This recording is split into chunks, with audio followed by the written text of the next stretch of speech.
There is nothing about routine with this show. It's always different. Moving on to our always next segment, Judging by the Cover Junior, our favorite cover art that we can't get enough of, out next week. I love the cover for Daredevil #2 by Bill Sienkiewicz. I actually have a CGC, or actually, it was an STCC exclusive CGC rated Batman cover on my wall that is very similar in lighting. I'm actually looking at it, but Sienkiewicz, I mean, fucking multi-Eisner winner for a reason. Art always stunning. Um, I did laugh at this after looking at it for too long, going, "Where is he swinging from? Must be a boat." Anyway, it's very A very cool. tall boat. Very cool angle on the bridge. It's fascinating how a painter can get away with something that's far simpler than a digital artist, and yet it's so much better. I think am I unlocking something about why art's good? Anyway, uh, the shock yellow of the sun, I assume, maybe it's a nuclear bomb going off for all we know, uh, is really cool. And yeah, just the lighting on the DD is great. And it's a good time to be a Daredevil fan, I think.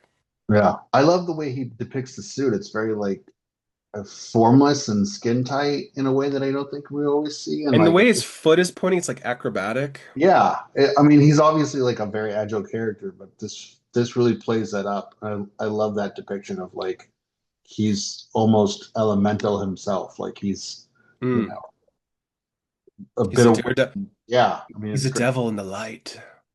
Ooh. What's your favorite cover?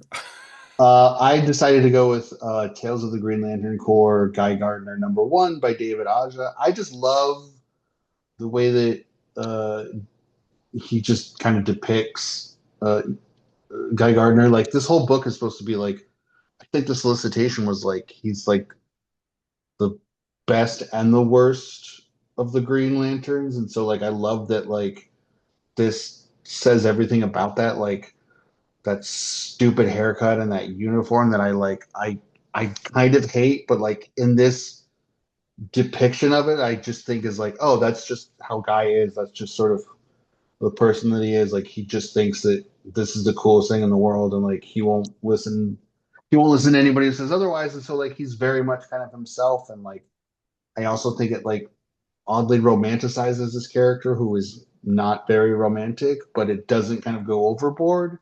Mm. It's still Guy, but it's just kind of dressed up a little. And I feel like that's such a great encapsulation for what I think the story is doing. So it just works, And again, David Aja just like the way he approaches heroes and trying to sort of like get to the heart of them, I think is more effective than a lot of other kind of artists do these days. Like he really gets a character, and I think he shows it in a really fun and interesting way. It's really stunning, the body language. Like Yeah. the slight tilt to his right knee says so much, doesn't it? Yeah, it speaks volumes about kind of the way Guy moves and the way he sort of, I think, regards himself. And then the composition is amazing. The square of space. I could see this being a series of covers I that would love that. That'd be great. he could, similar to like the shades that Mm, Fornes did. Like yeah, if he yeah. kept doing this, it'd become this iconic cover that like it would probably make it easier for him to do, but then also he could put different characters from both DC and Marvel into this. Yeah, yeah. I could Really see that. cool. Nice pick, man. Thanks. Moving on to our interview, learn all about what it takes to run a comic shop and run it effectively. Final Boss Comics from New Jersey. We talk with the owner and manager all about that and more, and perfect timing too because it is free comic book day weekend. If you didn't go when you're listening to this, there's probably still free comics at your comic shop, or is it comics giveaway day? Ooh, Ooh, tricky. never. Always for comic book day. All right, we'll be back next week. Bye.